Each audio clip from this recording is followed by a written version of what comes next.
Welcome everyone. नमस्कार दोस्तों, मैं प्रकृति पांडे आप सभी का स्वागत करती हूँ हमारे चैनल परीक्षा जंक्शन पर, जहां हम आपको आपके गवर्नमेंट एग्जाम की तैयारी बिल्कुल फ्री ऑफ कॉस्ट करवा रहे हैं और आपको क्वालिटी ऑफ एजुकेशन बिल्कुल फ्री ऑफ कॉस्ट प्रोवाइड करवा रहे हैं। आप कोई से भी कॉम्पिटेटिव एग्जाम की तैयारी कर रहे हो, चाहे वो ग्रुप ए, बी, सी या डी हो, हम इन सारे एग्जाम्स का जो सिलेबस है, जो इनका पूरा कोर्स है, जो आपके एग्जाम के पॉइंट ऑफ व्यू से इम्पोर्टेंट है, हम वो आपको बिल्कुल मुफ्त में प्रदान कर रहे हैं। आपको केवल इतना करना है कि हमारा जो चैनल है परीक्षा जंक्शन, उसको सब्सक्राइब करिए, बेल नोटिफिकेशन ऑन रखिए, ताकि आपको हमारे डेली लेक्चर्स जो पब्लिश किए जा रहे हैं, जो अपलोड किए जा रहे हैं और जो हमारी डेली लाइव क्लासेस कंडक्ट करवाई जा रही हैं, उनका नोटिफिकेशन आपको टाइम टू टाइम मिलता रहे। हम ना ही केवल यूट्यूब के चैनल पर बल्कि बाकी के जितने भी सोशल मीडिया हैंडल है उस पर हम अवेलेबल है, चाहे वो आपका फेसबुक हो, ट्विटर हो, व्हाट्सएप हो, इंस्टाग्राम हो, टेलीग्राम हो या फिर लिंक्डइन भी हो। हम लिंक्डइन पर भी अवेलेबल हैं, तो आप हमें हर सोशल मीडिया पे जरूर कनेक्ट करें, ताकि आपको भी हमारे द्वारा जो हम आपको यहाँ पे मुफ्त में शिक्षा प्रदान कर रहे हैं उसका आप पूरा लाभ उठा सकें। यही सारे जो एग्जाम्स जो आप देते हैं बैठ के, इन्हीं के सारे जो कोर्सेज हैं वो आप बहुत ही ज्यादा मोटी फीस देकर कोचिंग्स में जाते हैं और बहुत ज्यादा फीस पे करते हैं, लेकिन फिर भी कभी कभी ऐसा होता है कि जो आपका कोर्स होता है वो बीच में या तो वो ड्रॉप कर देते हैं या फिर छोड़ देते हैं और टाइम पे आपका जो कोर्स होता है वो कंप्लीट नहीं होता है।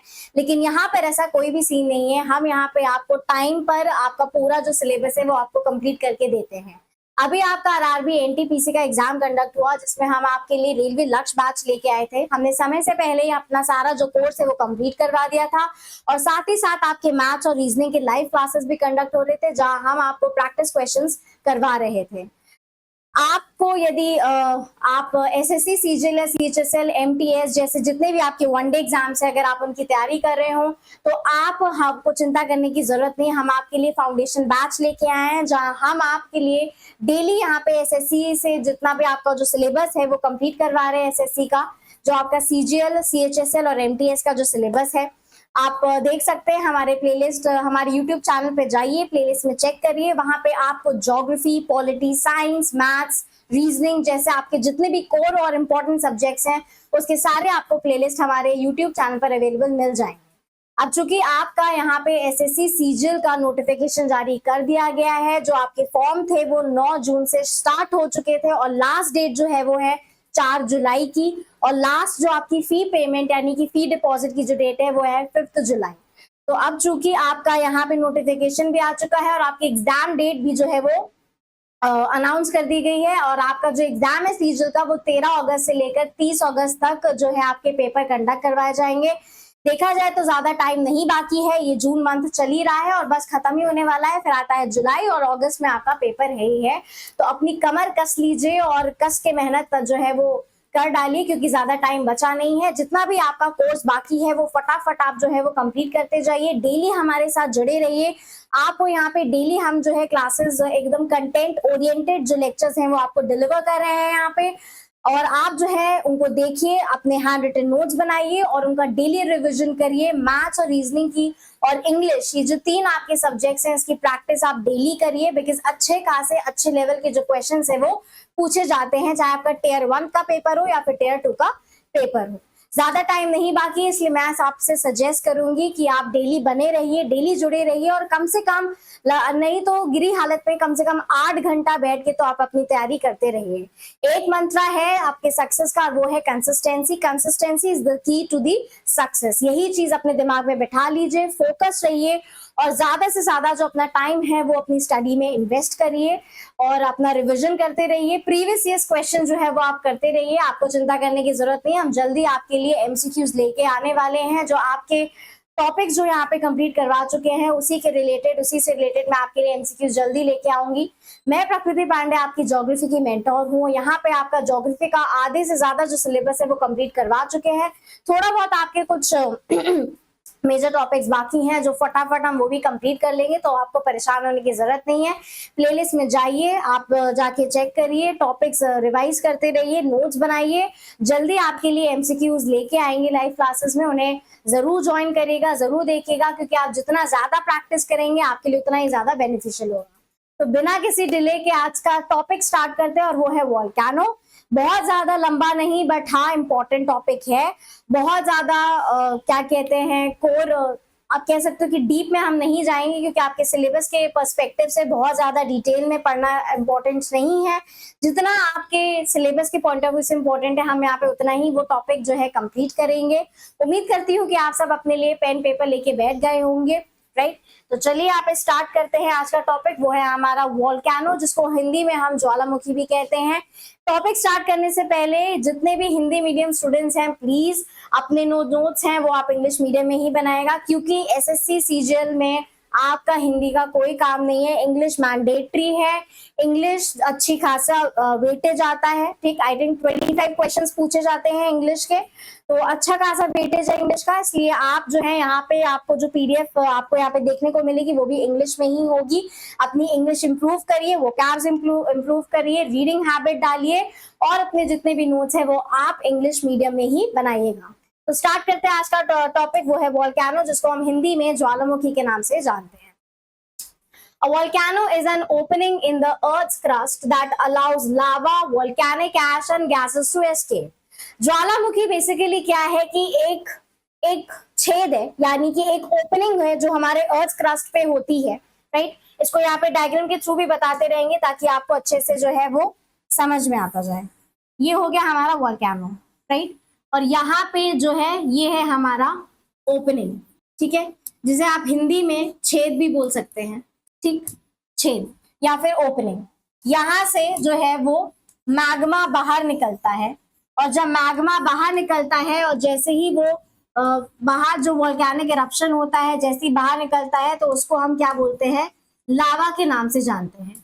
ना ही केवल लावा बाहर निकलता है, उसके साथ साथ जितने भी हमारी गैसेस होती हैं, ठीक है, गैसेस हो गई, हीट हो गई, ये ऐश हो गए यानी कि राख, ये सारी चीजें जो है वो लावा के साथ साथ वोल्केनिक इरप्शन में बाहर निकलती हैं। यानी कि अर्थ क्रस्ट पे जो ओपनिंग होती है, और जब अंदर जो हाई टेम्परेचर और हाई प्रेशर की वजह से जब ब्लास्ट होता है, जो मैग्मा होता है जो कि एक विशियस लिक्विड होता है।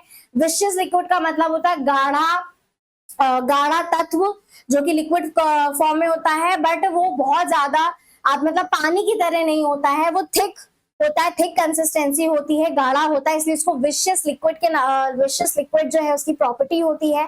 तो जब वो अर्थ क्रस्ट के अंदर होता है, यानी कि जब वो धरती के अंदर होता है, तो उसे मैग्मा बोलते हैं, और जैसे ही वो फट के बाहर निकलता है तो उसको लावा के नाम से जाना जाता है। तो बेसिकली यहाँ पे वोल्केनो क्या है, a volcano is an opening in the earth crust, right. ये जो ओपनिंग है, ठीक है, यहाँ से जब लावा बाहर निकलता है, ऐश बाहर निकलती है, जो गैसेस होती हैं वो बाहर निकलती हैं, जो हीट होती है वो बाहर निकलती है, ठीक है। Earth's crust that allows lava, volcanic gas and gases to escape. There are different types of volcanoes based on the shape, nature of eruption, frequency of eruption. कई प्रकार के वोल्केनो यानी कि कई प्रकार के ज्वालामुखी हमें यहाँ पे देखने को मिलते हैं, लेकिन ये अलग अलग कैटेगरी में इनको रखा गया है। किस चीज पे डिपेंड करते हैं, ये डिपेंड करते हैं शेप पे, अलग शेप के, नेचर अलग होता है इनका इरप्शन का, राइट, और फ्रीक्वेंसी अलग होती है इनके इरप्शन की, इंटेंसिटी आप कह सकते हो, इंटेंसिटी की बात की जा रही है, ठीक। Frequency, nature and shape.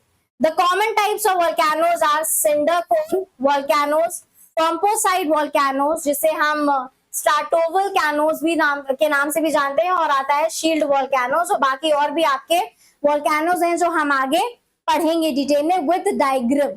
तो यहाँ पर मैप की जरूरत नहीं, लेकिन डायग्राम की जरूरत है। तो जब आप अपने नोट्स बना रहे हो तो एक रफ डायग्राम जरूर बनाएगा, ताकि आपको चीजें जो है वो अच्छे से याद रहे।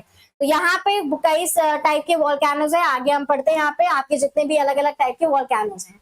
अब वोल्केनिक इरप्शन होता क्यों है, ज्वालामुखी अकर होने का बेसिक रीजन क्या है, तो यहाँ पे ये दिया गया that when the pressure beneath the earth crust becomes too high a volcanic eruption occurs, right. यानी कि जब प्रेशर बहुत ज्यादा बढ़ जाता है और वो टॉलरेंस लेवल के अबव निकल जाता है, तो क्या होता है कि ज्वालामुखी फट जाता है। अब इसको हम यहाँ पर क्रोध से या फिर गुस्से से कनेक्ट करके देख सकते हैं कि कोई भी चीज है जो आपको इरिटेट कर रही है, आप कुछ टाइम के लिए टॉलरेट करते हो, उसको बर्दाश्त करते हो, करते रहते हो, बट एक ऐसा टाइम आता है, एक ऐसा पॉइंट आता है जब सारी लिमिट क्रॉस हो जाती है, यानी कि आपके अंदर का जो पेशेंट लेवल है वो खत्म हो जाता है और जो प्रेशर होता है उस चीज को बर्दाश्त करने का, वो क्या होता है कि फट जाता है। और जब वो प्रेशर खत्म होता है, जब बहुत ज्यादा हो जाता है, तो आप क्या करते हो कि गुस्से के मारे फट पड़ते हो।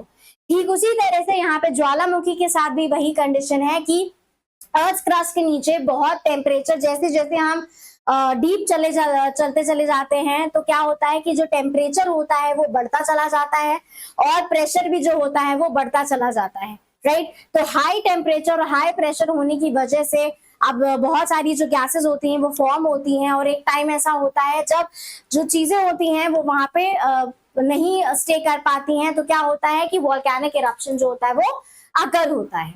This forceful eruption propels gases, rocks and molten material known as lava into the environment। अब जब ये फोर्सफुल इरप्शन होता है, यानी कि जब ज्वालामुखी फटता है, तो क्या क्या बाहर निकलती हैं, गैसेस बाहर निकलती हैं। ये कौन सी गैसेस होती हैं? ये आपकी वोल्केनिक गैसेस होती हैं। सबसे ज्यादा water vapour, carbon dioxide, sulphur dioxide, ऐसी सब गैसेस जो है वो बाहर निकलती हैं।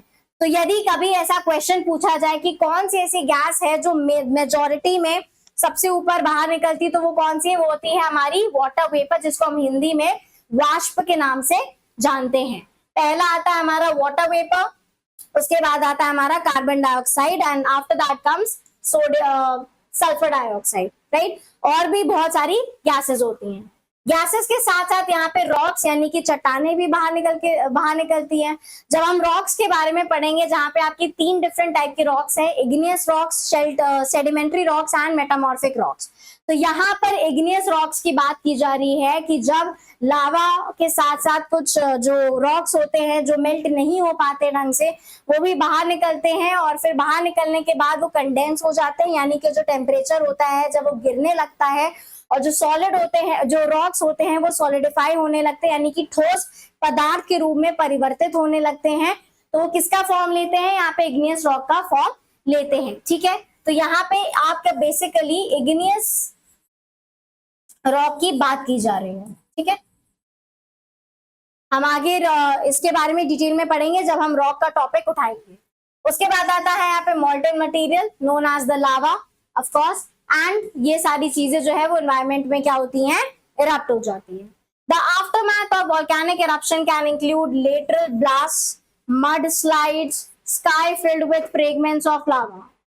अब कोई भी चीज फटती है तो उसके साथ साथ कॉन्सिक्वेंसेस भी देखने को मिलते हैं, यानी कि उसके साइड इफेक्ट्स भी हमें यहाँ पे देखने को मिलते हैं।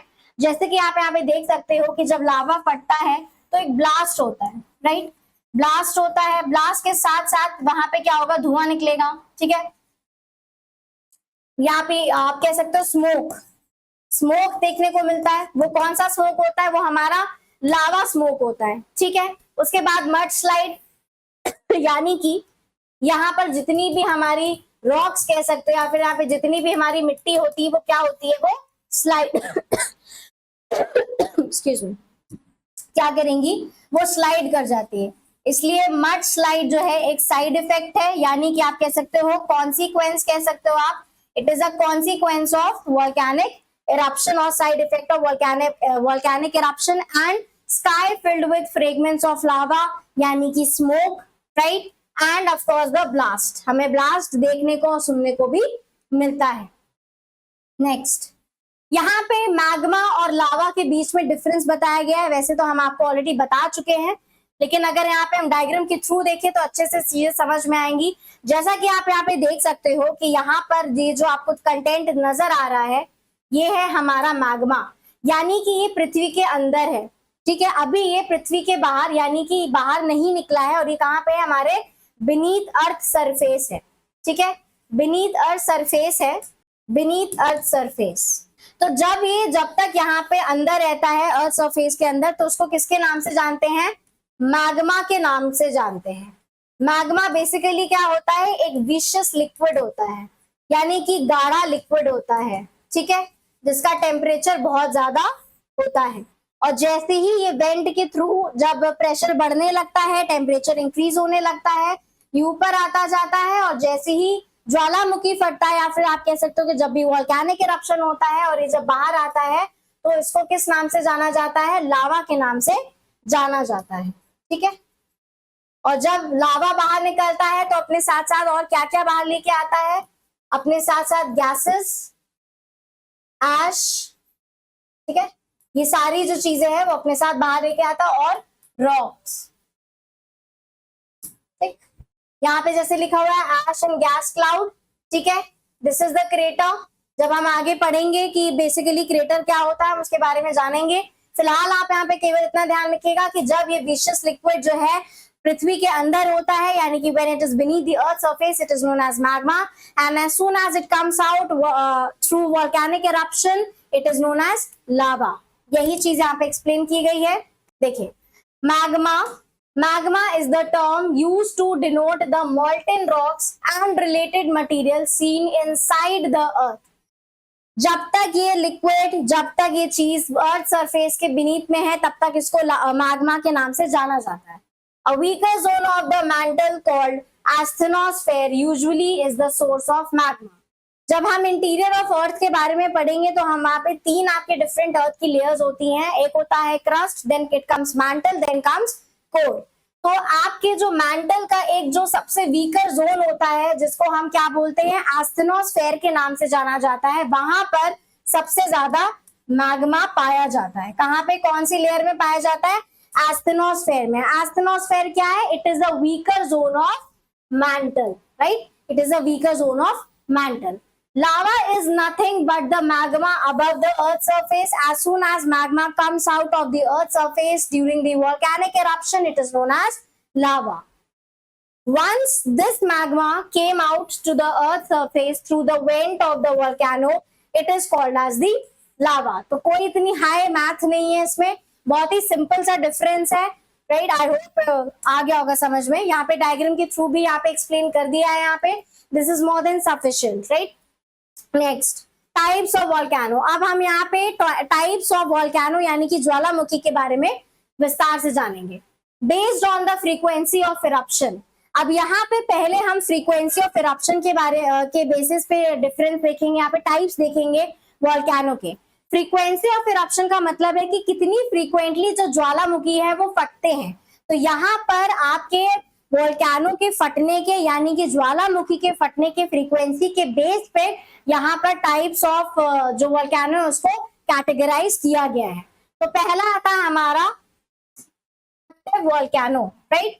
तो active volcanoes are volcanoes that are either erupting or on the verge of eruption, यानी कि वो ज्वालामुखी जो अभी भी फट रहे हैं या फिर फटने की स्थिति में है, उनको हम किस नाम से जानते हैं? उनको हम एक्टिव वोल्केनो के नाम से जानते हैं। ठीक है, there are around 500 active volcanoes on the earth. लगभग कितने एक्टिव वोल्केनोज है? 500, excluding those submerged beneath the oceans.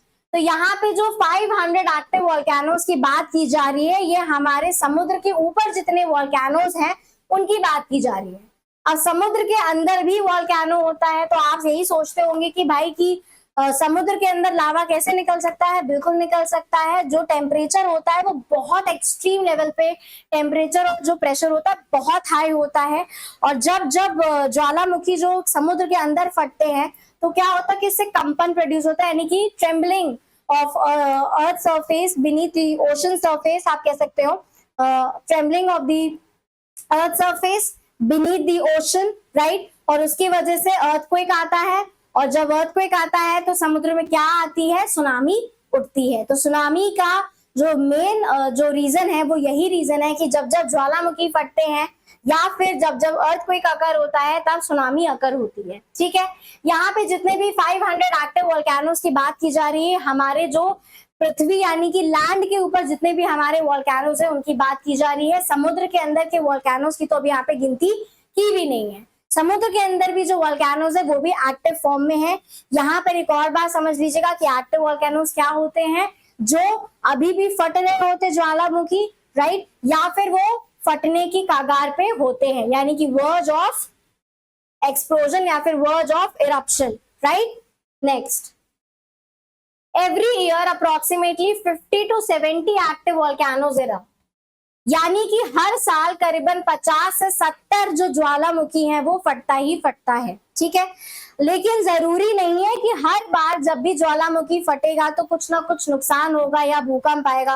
अब आप यही सोच रहे होंगे कि भाई जब ज्वालामुखी फटता है तो भूकंप आना चाहिए, ऐसा भी नहीं है, ठीक है। इंटेंसिटी पे डिपेंड करता है कि किस इंटेंसिटी से जो लावा है वो बाहर निकला है, यानी कि जो मैग्मा है वो बाहर निकला है, राइट। या फिर कितनी ज्यादा ट्रेम्बलिंग हुई है आफ्टर वोल्केनिक इरप्शन, ये सारी चीजें जो है वो कॉमन फैक्टर हैं, राइट। तो यहाँ पर जितने भी हमारे साल में करीबन कितने 50 से 70 जो है वो एक्टिव वोल्केनोज इरप्ट हैं, यानी कि एक्टिव हैं।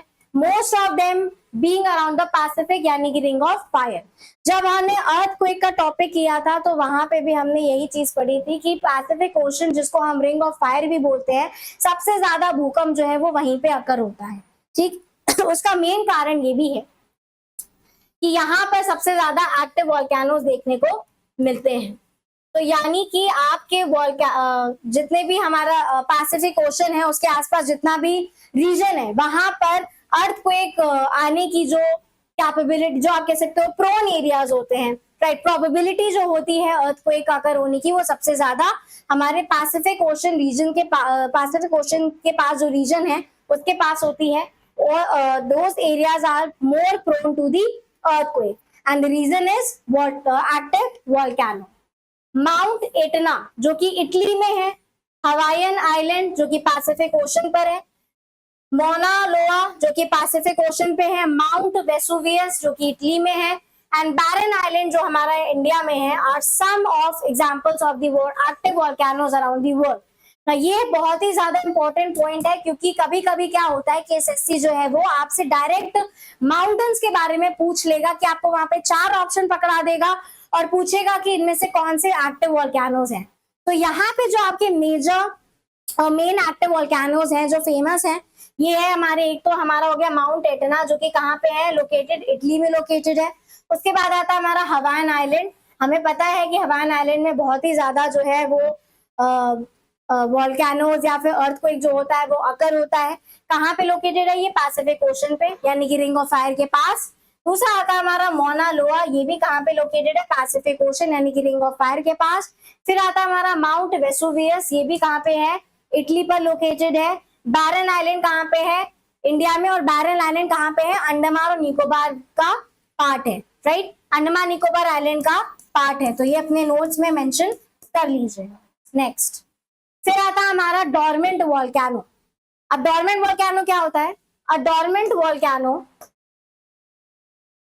is one that is not erupting at the present but has erupted in the past and is expected to erupt again।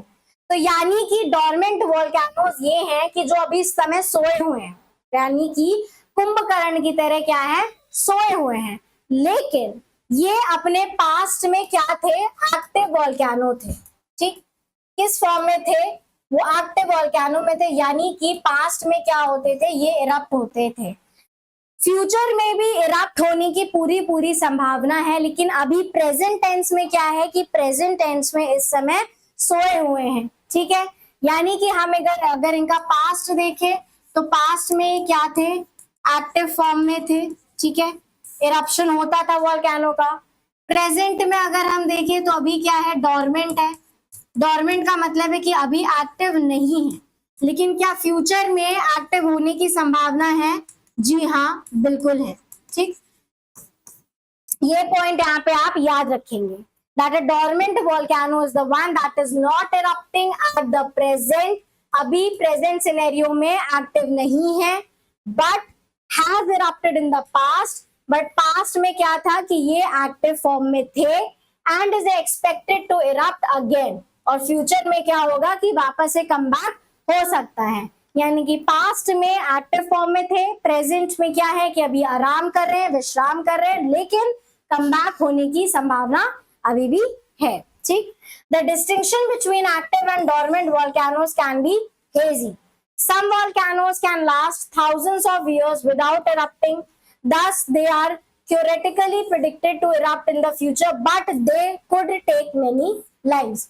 अब इसमें क्या है कि कुछ हमारे ऐसे वोल्केनोज होते हैं जो हजारों साल तक क्या होता है कि एक्टिव फॉर्म में नहीं रहते हैं, हजारों साल तक सोते रहते हैं, आराम करते रहते हैं, कोई इरप्शन नहीं होता, लेकिन फ्यूचर में इनके इरप्ट होने की पूरी प्रोबेबिलिटी होती है, राइट। लेकिन जब फ्यूचर में कभी भी ऐसे वोल्केनोज एक्टिव फॉर्म में आते हैं तो ये बहुत ही ज्यादा डिस्ट्रक्टिव इन नेचर होते हैं। क्या होते हैं? डिस्ट्रक्टिव इन नेचर होते हैं, और इतने डिस्ट्रक्टिव इन नेचर होते हैं कि अपने साथ साथ कई लोगों की जान भी ले लेते हैं, यानी कि नुकसान कर देते। क्यों? क्योंकि जब इतने साल बाद कोई भी चीज एक्टिव फॉर्म में आएगी तो अपनी फुल एनर्जी के साथ कम बैक होता है, राइट। जब कभी भी हम कम बैक करते हैं तो अपनी फुल एनर्जी के साथ या अपनी पूरी एनर्जी जो है वो उसमें लगा देते हैं। ठीक उसी प्रकार जब डोरमेंट वोल्केनोज एक्टिव फॉर्म में आते हैं तो अपनी पूरी एनर्जी के साथ जो है वो वापस आते हैं, और एनर्जी इतनी हाई होती है कि अपने साथ साथ जितने भी आप कह सकते हो लाइव्स हैं, आसपास का जो रीजन है, जो एरिया है, उसको डिस्ट्रॉय कर सकते हैं। ठीक है, next, another of the big island's 5 volcanoes, Mauna Kea, last erupted 3500 years ago, but it is predicted to erupt again, but no date has been set. अब यहाँ पर हम एग्जाम्पल के तौर पे देखें तो आपका यहाँ पे है एक बिग 5 वोल्केनो जिसका नाम है मुआना किया। ठीक है, लास्ट कब इरप्ट हुआ था? 3000 साल पहले, राइट। 3500 ईयर्स पहले इरप्ट हुआ था। अभी किस फॉर्म में है? अभी डोरमेंट है, यानी कि अभी शांत पड़ा हुआ है, लेकिन ऐसा प्रिडिक्ट किया गया है कि फ्यूचर में ये इरप्ट होगा, पर कौन सी डेट में इरप्ट होगा ये अभी तक सेट नहीं हुई है, और ये सेट किया भी नहीं जा सकता है।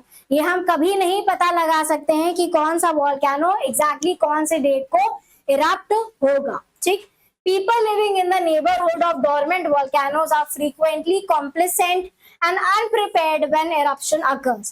हमें नहीं पता होता है कि कब ज्वालामुखी फटेगा, तो जो लोग रहते हैं डोरमेंट वोल्केनोज के आसपास, राइट, उनकी लाइवलीहुड जो है वो आप कह सकते हो कि खतरे में रहती है, उनकी लाइफस्टाइल खतरे में रहती है, क्योंकि नहीं पता होता है। कंप्लेसेंट यानी कि कभी भी वो जो प्लेस है वो उनको खाली करनी पड़ सकती है, क्योंकि वो प्रिपेयर नहीं होते हैं, नहीं पता होता है कि कब डोरमेंट वोल्केनो जो है वो एक्टिव वोल्केनो में क्या कहते हैं कन्वर्ट हो जाए, परिवर्तित हो जाए। ठीक है, इसीलिए जितने भी यहाँ पे लोग रहते हैं आसपास, किसके? डोरमेंट वोल्केनोज के आसपास जितने भी लोग रहते हैं, हम देख सकते हैं कि उनको क्या करना पड़ेगा, कभी भी जगह खाली करनी पड़ सकती है। This was the case in 1980 with Mount Saint Helens. ठीक है, यही सिचुएशन कब अकर हुई थी? 1980 में अकर हुई थी। कहाँ पे? माउंट सेंट हेलेंस में अकर हुई थी। अब यहाँ पे आपके लिए एक होमवर्क क्वेश्चन है कि हमारा ये जो वोल्केनो है माउंट सेंट हेलेन, ये कौन से आपके कंट्री में है? ठीक है, ये आपका होमवर्क क्वेश्चन है और इसको आप सर्च करके कमेंट सेक्शन में बताएंगे। नेक्स्ट, फिर आता हमारा extinct volcano. Now, extinct volcanoes are considered to be dormant and unlikely to erupt again. अभी क्या है? एक्सटिंक्ट वोल्केनो डोरमेंट फॉर्म में है। ठीक है, डोरमेंट फॉर्म में है। क्या फ्यूचर में इनके इरप्शन की कोई प्रिडिक्शन है? नहीं है। यानी कि फ्यूचर में क्या ये एक्टिव वोल्केनो बन सकते हैं? नहीं बन सकते। नहीं कहा जा सकता कि ये क्या है कि वापस से इरप्ट हो सकते हैं। ठीक, एग्जाम्पल के तौर में देखते हैं यहाँ पे Kohala, the big island of हवाई, oldest volcano, hasn't erupted in 60,000, यानी कि 60,000 साल में ये जो वोल्केनो है, जो ज्वालामुखी है, वो फटा नहीं है। क्या नाम है इसका?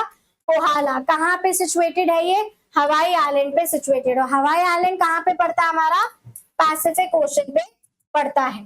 ठीक है, पैसिफिक ओशन या फिर आप रिंग ऑफ फायर की नाम से भी बोल सकते हैं। ठीक है, याद रखिएगा location. And isn't expected to erupt again. अब 60,000 साल में तो कभी नहीं फटा और आगे फटने की भी कोई उम्मीद नहीं है, इसलिए नाम से यहाँ पे हम देख सकते हैं कि क्या नाम रखा गया है? एक्सटिंक्ट वोल्केनो रखा गया, यानी कि जो खत्म हो चुके हैं। ठीक, next, however, because many Hawaiian volcanoes are in the process of rejuvenation, this classification isn't completely accurate. Aconcagua of the Andes is a typical example of extinct volcano. Now एक हमारा यहाँ पे excuse me, वॉल्केनिक माउंटेन है जिसका नाम है अकोनकागुआ, जो कि हमारा एंडीज पे लोकेटेड है। ठीक है, अब यहाँ पर एक और बात का ध्यान रखिएगा कि 60,000 साल में तो कभी इरप्ट हुआ नहीं हमारा वो हवाईन आइलैंड पे जो वॉल्केनिक माउंटेन है कोहाला।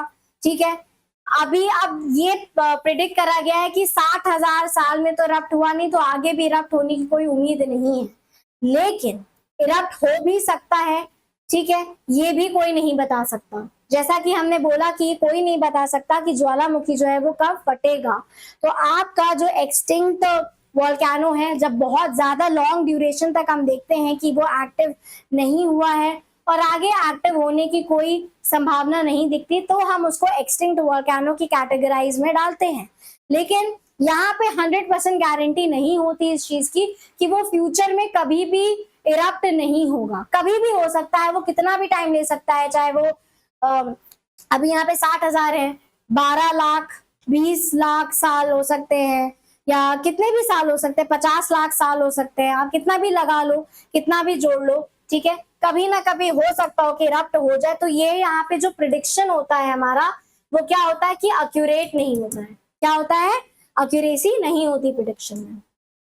फिर आता है हमारा बेस्ड ऑन शेप। अभी तक हम फ्रीक्वेंसी के बेस पे देख रहे थे, अब हम यहाँ पे शेप के बेसिस में देखेंगे कि हमारे जो वॉल्केनोज है वो शेप के बेसिस में डिस्टिंक्ट करे गए। पहला आता है हमारा सिंडर कोन। ठीक, सिंडर कोन यहाँ पे देखते हैं कि क्या होता है। सिंडर कोन्स आर राउंड और ओवल कोन्स। तो हमारे जो सिंडर कोन्स होते हैं वो कौन सी शेप में होते हैं? राउंड या फिर ओवल शेप में होते हैं। ठीक है, made up of tiny lava pieces blown up from a single went. यहाँ पे सिंगल वेंट होती है। ठीक है, क्या होती है देखने को हमें यहाँ पे सिंगल वेंट देखने को मिलती है, और कौन से शेप में होते हैं? ओवल या फिर राउंड शेप में होते हैं। ठीक है, ओवल या फिर राउंड शेप में होते हैं। ठीक, सिंगल वेंट ये हो गया हमारा वेंट।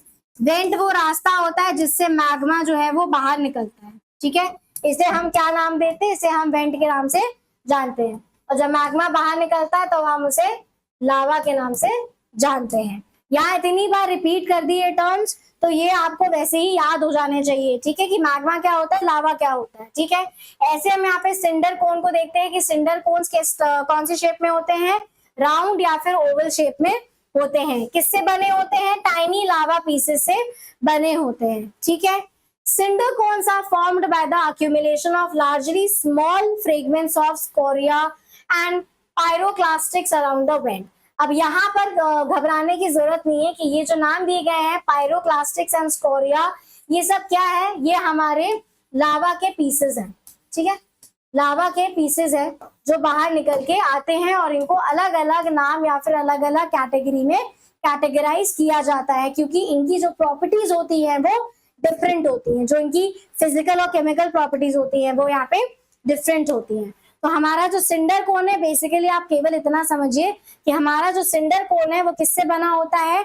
वो बना होता है हमारे छोटे छोटे लावा के टुकड़ों से बना होता है, fragments of tiny lava pieces. ठीक है, और कौन से शेप में होता है? राउंड या फिर ओवल शेप में होता है। ठीक है, the majority of cinder cones only erupt once, यानी कि ज्यादातर हमारे जो सिंडर कोन्स होते हैं वो केवल एक बार, ओनली वन टाइम जो है वो इरप्ट होते हैं, यानी कि एक बार फटते हैं। ठीक है, cinder cones can arise as side vents on bigger volcanoes और एज आइसोलेटेड सिंडर कोन्स। अब यहाँ पर अगर हम आगे डायग्राम में देखें तो ये आपका सिंडर कोन है, यानी कि ये आप देख सकते हो कि यहाँ पे जो शेप है वो हमें किस में देखने को मिल रहा है? राउंड या फिर ओवल शेप में देखने को मिल रहा है। इसी को हम सिंडर कोन क्रेटर के नाम से जानते हैं। ये हमारे क्या है? ये हमारे वोल्केनिक रॉक फ्रेगमेंट्स हैं। ठीक है, ये हमारा वेंट है जिससे हमारा मैग्मा जो है वो बाहर निकल के आता है, जिसको हम सेंट्रल वेंट के नाम से भी जानते हैं। और यहाँ पर साइड में इसको क्या बोलते हैं? हम टेफ्रा लेयर के नाम से जानते हैं। Not important for your exam point of view. हमारे लिए यहाँ पे क्या इंपॉर्टेंट है? सिंडर कोन का शेप इंपॉर्टेंट है, हमारा ये इंपॉर्टेंट है कि इसको हम सेंट्रल वेंट के नाम से जानते हैं, जहां से मैग्मा जो होता है वो बाहर निकलता है। और ये किससे बना होता है? वॉल्केनिक रॉक फ्रेगमेंट से या फिर टाइनी लावा पीसेस से बना होता है। ठीक है, फिर आता है हमारा कॉम्पोसाइट वॉल्केनो। अब यहाँ पे कॉम्पोसाइट वॉल्केनो क्या होता है? Composite volcanoes are steep sided volcanoes made up of multiple layers of volcanic volcanic rocks, जो एक नहीं कई सारे आपके जो वॉल्केनिक रॉक्स हैं उनके जो मल्टीपल लेयर्स हैं उससे बना होता है हमारा कौन सा? कॉम्पोसाइट वॉल्केनो बना होता है। ठीक है, और अगर हम इनका शेप देखें तो कैसा होता है? ये स्टीप साइड होता है। ठीक है, स्टीप साइड शेप होता है। Most of which are made up of high viscosity lava, ash and rock debris. These volcanoes are towering conical mountains made up of lava flows and other ejecta layered in alternate layers, hence the name strata. ठीक, अब यहाँ पे अगर हम ये देखें shape, तो ये है हमारा कॉम्पोसाइट वॉल्केनो। राइट, हम देख सकते हैं कि ये है लावा। ठीक, ये यहाँ से जैसे ही बाहर निकलता है ऐश देखने को मिलती है हमें यहाँ पे। ठीक है, ये आपका मैग्मा हो गया, ये हो गया हमारा वेंट। लेकिन अगर हम यहाँ पे शेप देखें तो हमारा जो सिंडर कोन था उससे काफी अलग शेप है। ठीक है, अलग शेप देखने को मिलता है और यहाँ पे हमें अलग अलग जो है वो लेयर्स देखने को मिलते हैं। किसके? हमारे रॉक्स के। कौन से रॉक्स की बात हो रही है यहाँ पे? लावा।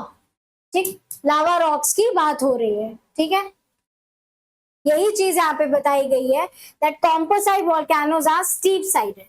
यहाँ पे हम जैसे कि देख सकते हैं कैसे साइड है, यहाँ पे स्टीप साइड देखने को मिलता है। ठीक है, made up of multiple layers of volcanic rocks, most of which are made up of high viscosity of lava, ash and rock debris.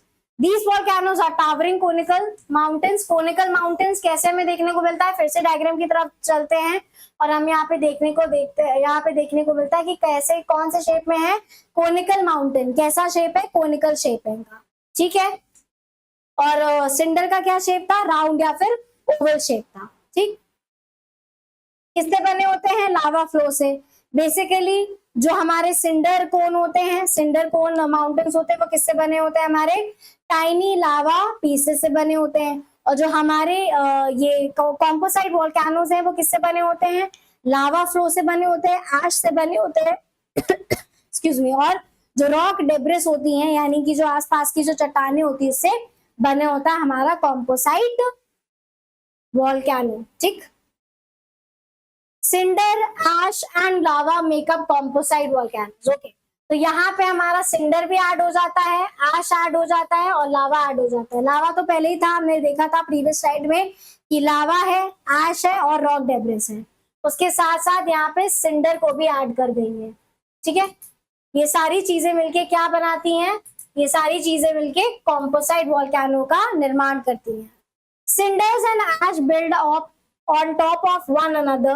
Lava flows over the ash, cools and hardens, and the cycle continues. इसीलिए अगर आप देख सकते हो कि यहाँ पे जो सिंडर और जो ऐश होते हैं वो लगातार क्या होते रहते हैं? बिल्ड होते रहते हैं। हम जैसा कि डायग्राम में देखिए कि लगातार यहाँ पे जो रॉक्स होंगे, जो ऐश होंगे, यहाँ पे कलेक्ट होते जाते हैं। लावा यहाँ पे कलेक्ट होता जाता है, इसलिए यहाँ पे मल्टीपल लेयर्स का यहाँ पे डिस्क्राइब किया गया है। Multiple layers of lava flow, ash and rock debris. ठीक, shield volcanoes. Now they are not very steep but are far and wide. They extend to great height as well as distance. Now they are the largest of all the volcanoes in the world as the lava flows to a far distance. अब हम यहाँ पर इसके shape से अंदाजा लगा सकते हैं कि हमारा जो सबसे बड़ा वो यहाँ पे वॉल्केनो है, वो कौन सा है? वो है हमारा शील्ड वॉल्केनो। ठीक, they are not very steep, यानी कि ये कॉम्पोसाइट वॉल्केनो की तरह स्टीप नहीं है। दूसरा, but are far and wide, ये फैले हुए हैं। ठीक है, यानी कि ये जो वॉल्केनो है, यानी कि इसकी चौड़ाई जो है वो सबसे ज्यादा है। ठीक, they extend to great height as well as distance, यानी कि लंबाई में भी सबसे ऊपर है और चौड़ाई में भी सबसे ऊपर है। कौन से? हमारे शील्ड वॉल्केनोस। ठीक है, अब चूंकि इनकी विड्थ सबसे ज्यादा है तो लावा जब फ्लो होता है तो वो लार्ज एरिया को कवर करता है, क्योंकि ये लार्ज एरिया में फैले हुए हैं, लार्ज एरिया तक एक्सटेंड है, right. So they are the largest of all volcanoes in the world as the lava flows to a far distance, and the Hawaii volcanoes are the most famous example।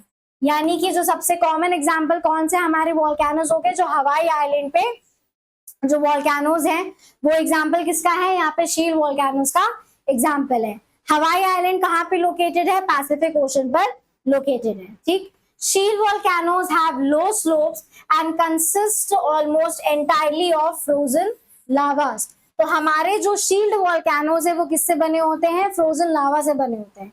अब यहाँ पर frozen लावा का मतलब है कि जब लावा बाहर निकलता है तो उसका टेम्परेचर ज्यादा ही होता है और वो गर्म ही होता है, लेकिन जब लावा बाहर निकलता है और जब टेम्परेचर जो होता है वो धीरे धीरे गिरने लगता है, और जो लावा होता है वो कौन से फॉर्म में होता है, विशस लिक्विड के फॉर्म में होता है, और वो धीरे धीरे सॉलिडिफाई होने लगता है, यानी कि जब कंडेंस होने लगता है, जब ठंडा होने लगता है, तो हम उसको किस नाम से जानते हैं, फ्रोजन लावा के नाम से जानते हैं, ठीक है। If you were to fly over the top of a shield volcano, it would resemble a warrior's shield, hence the name। अगर हम कभी भी शील्ड वॉल्केनो के ऊपर से उड़ के जाते हैं तो हमें, आप देखोगे कि हमें कैसा लगेगा कि एक जो वॉरियर है, जो क्या कहते हैं, जो लड़ता है, राइट। तो क्या करते हैं कि आप देखोगे कभी भी कि जो वॉरियर्स होते हैं, यानी कि जो योद्धा होते हैं, वो जब लड़ते हैं तो एक हाथ में उनके तलवार होती है और दूसरे हाथ में क्या होती है, शील्ड होती है। तो उसी शेप का हमें ऊपर से दिखाई देता है, इसीलिए शेप जैसा है उसी के अकॉर्डिंग जो है वो नाम दिया गया है, इसलिए यहाँ पे नाम दिया गया है, शील्ड वॉल्केनो नाम दिया गया है। अब यहाँ पर हम क्या इंपॉर्टेंट चीज है जो हम ध्यान रखेंगे वो ये है कि बहुत ज्यादा स्टीप नहीं होते, किसकी तरह, कॉम्पोसाइट वॉल्केनो की तरह स्टीप इन नेचर नहीं, स्टीप इन शेप नहीं होते हैं। दूसरा, they are far and wide, यानी कि चौड़ाई में सबसे ज्यादा होते हैं, ज्यादा एरिया, ज्यादा डिस्टेंस कवर करते हैं, हाइट में भी सबसे ज्यादा होते हैं। अब चूंकि ज्यादा डिस्टेंस कवर करते हैं इसीलिए वर्ल्ड में सबसे ज्यादा जो लार्जेस्ट वॉल्केनो है कहाँ पे इरप्ट होता है, हमारा शील्ड वॉल्केनो में इरप्ट होता है। उसका रीजन क्या है, क्योंकि ये चौड़ाई में सबसे ज्यादा, इसलिए लावा जो फ्लो होता है वो दूर दूर तक फैलता है, क्योंकि ये सबसे ज्यादा डिस्टेंस कवर करते हैं, ठीक। These volcanoes are mostly made up of basalt, less viscous, a type of lava that is very fluid when erupted। For this reason, these volcanoes are not steep। इसी वजह से ये जो वॉल्केनोज क्या है, स्टीप नहीं। इसका कारण क्या है कि जो वॉल्केनोज होते हैं किससे बने होते हैं, हमारे बेसॉल्ट रॉक से बने होते हैं, और जो बेसॉल्ट रॉक होता है दे आर लेस विशियस, यानी कि कम गाढ़ा होता है और जो लिक्विडिटी होती है वो ज्यादा होती है। A type of lava that is very fluid, यानी कि यहाँ पे जो इसकी लिक्विडिटी होगी, ठीक है, ये इकोनॉमिक वाले लिक्विडिटी की बात नहीं हो रही यहाँ पे, यानी कि यहाँ पे जो फ्लूइड की कंसिस्टेंसी होती है वो ज्यादा होती है, ठीक है, फ्लूइड इन नेचर ज्यादा होता है, इसीलिए ये क्या होता है कि इरप्ट होता है और ये फैलता चला जाता है, ठीक। जितना ज्यादा फ्लूइड इन नेचर होगा उतना ही दूर दूर तक फैलेगा, राइट। कोई भी चीज गाढ़ी होती है तो उसको फैलने में टाइम लगता है, और कोई भी चीज अगर फ्लूइड इन नेचर होगी तो वो आसानी से क्या होगी, फैल जाएगी, ज्यादा डिस्टेंस को कवर करेगी। यही रीजन है कि ये जो वॉल्केनो है वो क्या है, स्टीप शेप में नहीं है। They are of low explosive in general, but if somehow water gets into the vent they may turn explosive। okay, वैसे तो एक्सप्लोसिव इन नेचर नहीं है, कम एक्सप्लोड होते हैं ये, लेकिन अगर गलती से वेंट के अंदर पानी चला जाता है, अब पानी ऐसा तो नहीं कि कोई बाल्टी लेके जाएगा और जाके उड़ेल देगा, नहीं, यहाँ पे बरसात की बात हो रही है कि गलती से कभी भी अगर पानी वेंट के अंदर चला जाए तो क्या होगा, ये एकदम से एक्सप्लोड कर जाते हैं, ठीक है। The upcoming lava moves in the form of a fountain and throws out the cone at the top of the vent and develops into cinder cone। तो लावा जो होता है वो बाहर जब निकलता है, ठीक, ये हम देख सकते हैं कि ये हमारा क्या है, ये हमारा मैग्मा चेम्बर है जहाँ पे मैग्मा देखने को मिलता है हमें, ठीक है। ये क्या है, ये हमारी अर्थ क्रस्ट है, ठीक है, ये है हमारा वेंट, ठीक है, दिस इज वेंट, और ये क्या है, जेंटली स्लोपिंग स्लाइड है। जैसे ही ये बाहर निकलते हैं, ठीक है, वेंट से बाहर निकलते हैं तो हमें यहाँ पे ऐश देखने को मिलती है, लावा देखने को मिलता है, गैसेस देखने को मिलती हैं, और ये क्या है, लेयर्स ऑफ सॉलिडिफाइड एरिया, यानी कि मैग्मा जब बाहर निकलता है और जब ठंडा होने लगता है तो क्या होने लगता है, जो लेयर्स होती हैं वो सॉलिडिफाई होने लगती है, यानी कि सॉलिड फॉर्म में आने लगती हैं। और यहाँ पे हम जेंटली स्लोपिंग देख सकते हैं, यानी कि यहाँ पे स्टीप स्लोप हमें देखने को नहीं मिलता है। कैसा स्लोप यहाँ पे देखने को मिलता है, जेंटल स्लोप देखने को मिलता है। क्यों? क्योंकि जो यहाँ पे लावा बाहर निकलता है वो फ्लूइड इन नेचर होता है, यानी कि किससे बना होता है, ये बेसाल्ट रॉक से बना होता है। और हमारे जो बेसाल्ट रॉक होते हैं वो क्या होते हैं, लेस विशियस होते हैं, लेस विशियस होते हैं, यानी कि फ्लूइड इन नेचर ज्यादा होता है।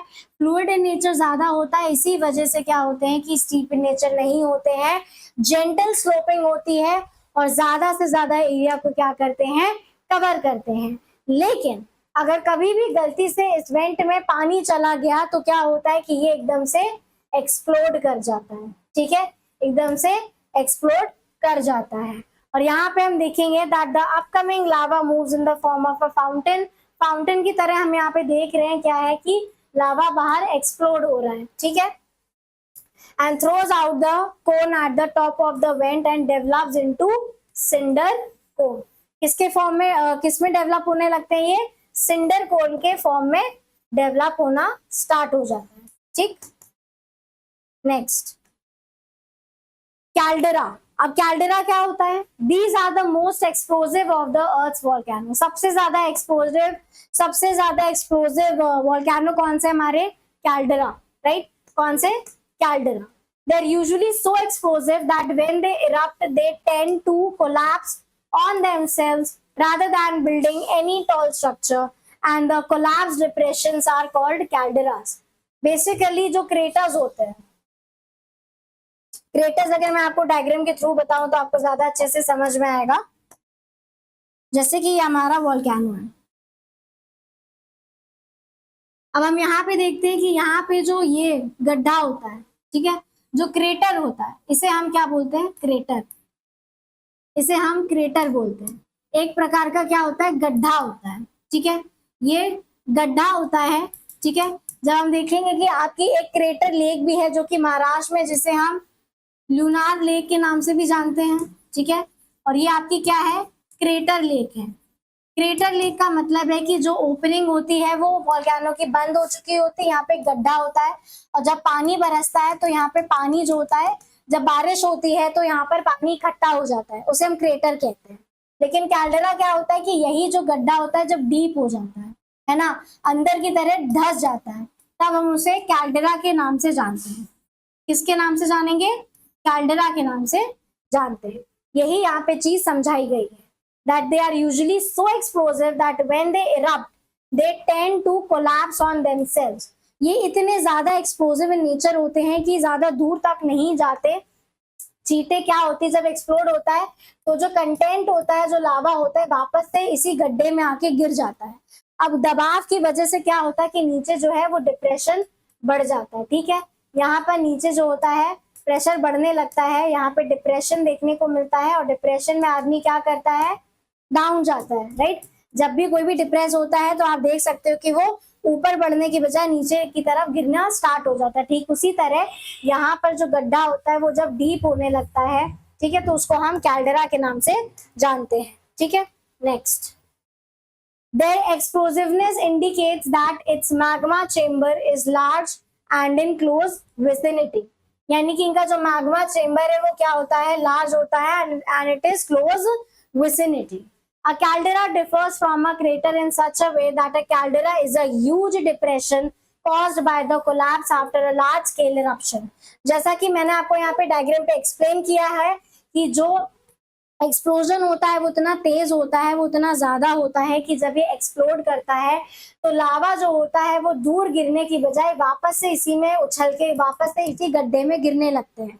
अब चूंकि लावा जो होता है वो इसी गड्ढे पे गिरता है तो वो डिप्रेशन फॉर्म होने लगता है, यानी कि जो गड्ढा होता है वो बढ़ने लगता है, तो इसी को हम क्या बोलते हैं, क्रेटर, कैल्डेरा के नाम से जानते हैं। यहीं पे यहाँ पे चीज बताई गई है that a caldera differs from a crater in such a way that the caldera is a huge depression caused by the collapse after a large scale eruption, whereas A crater is a small steep side volcanic depression bored out by an eruptive plume.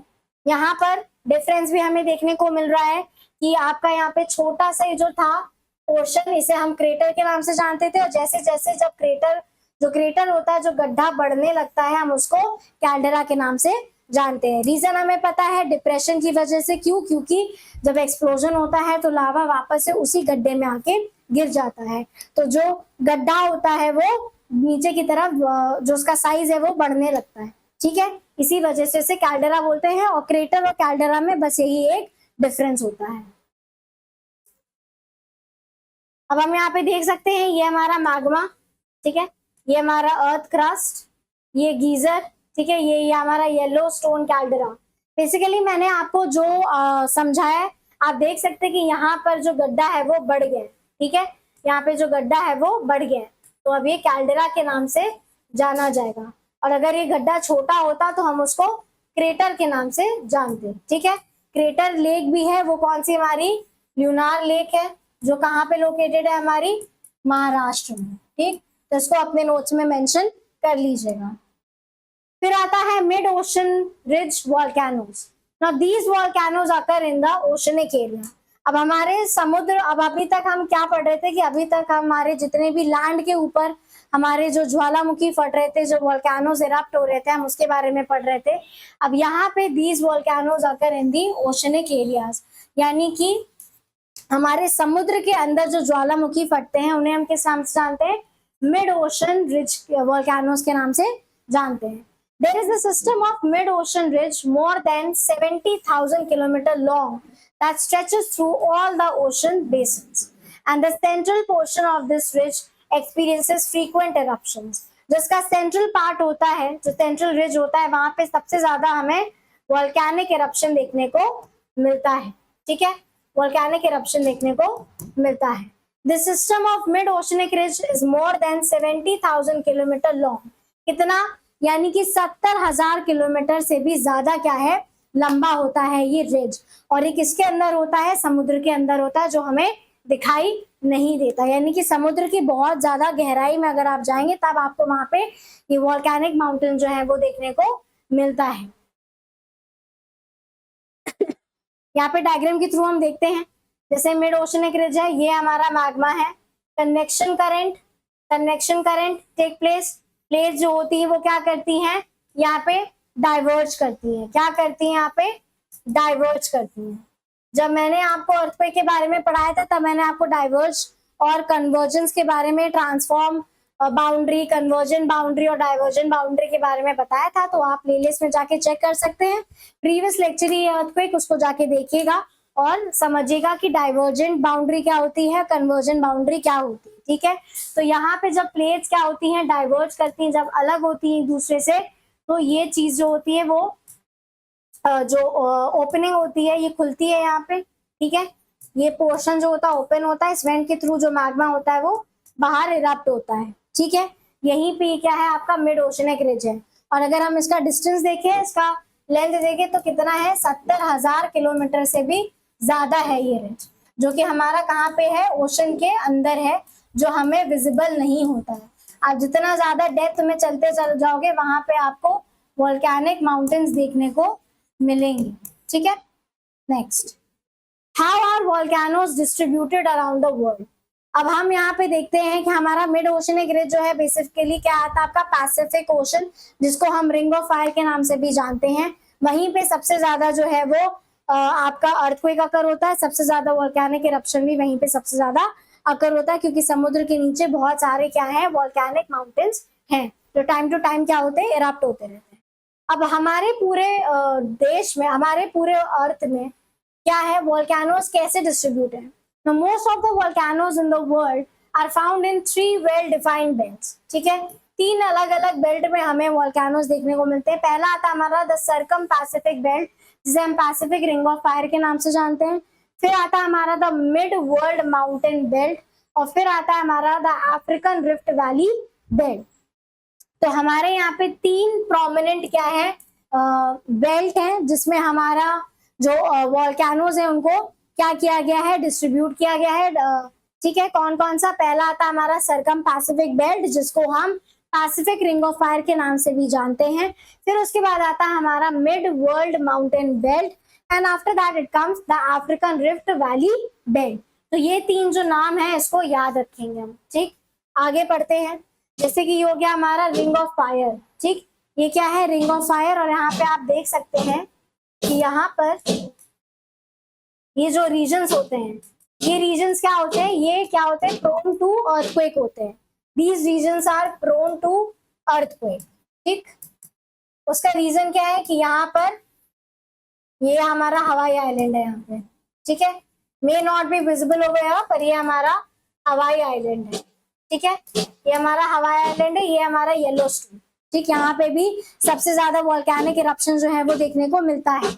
अब यहाँ पर ocean के अंदर जो है volcanic mountains हैं, जो क्या करते हैं? टाइम टू टाइम इरप्ट करते हैं, जिसकी वजह से हमें ट्रेम्बलेंस देखने को मिलती है, यानी कि जो अर्थ क्रस्ट होती है वो क्या करती है? ट्रेम्बल करती है, यानी कि शेक करती है। ठीक है, यहाँ पे ट्रेम्बल का मतलब होता है शेक। और जितने भी रीजन्स यहाँ पे लोकेटेड है पैसिफिक ओशन या फिर रिंग ऑफ फायर के आसपास, वहां पे हमें क्या देखने को मिलता है? अर्थक्वेक देखने को मिलता है। ठीक है, नेक्स्ट यहाँ पे कि आपका जो टॉपिक है वोल्केनो का यहाँ पे खत्म होता है। ठीक है, ये डायग्राम, ये जो मैप है, इसको ध्यान रखिएगा। ये जो आसपास के जो रीजन्स है, ये हो गया हमारा हवाई आइलैंड और ये हमारा येलोस्टोन। यहाँ पे सबसे ज्यादा वोल्केनिक इरप्शन और अर्थक्वेक जो है वो अकर होता है। ठीक है, रीजन क्या है कि बहुत सारे जो वोल्केनिक माउंटेन्स हैं वो कहाँ पे लोकेटेड है? हमारे ओशन के अंदर लोकेटेड है, जो कि हमें विजिबल नहीं है। ठीक, तो यहाँ पे आपका वोल्केनो का जो टॉपिक है यहाँ पे खत्म होता है। आपके जितने भी वनडे एग्जाम्स है उसके पर्सपेक्टिव से मोर देन सफिशिएंट है। ठीक है, आप इतना लेक्चर जो है करके जाएगा, आपका जो भी वोल्केनो से जितना भी क्वेश्चन अगर फंसेंगे तो वो आपके जो होंगे वो आप उसे आराम से जो है वो क्लियर कर सकोगे। वोल्केनो से जितना भी आपका क्वेश्चन आएगा अगर वो इसी से आएगा, इससे बाहर कुछ भी नहीं आएगा। आपके वनडे एग्जाम्स के लिए मोर देन सफिशिएंट है ये।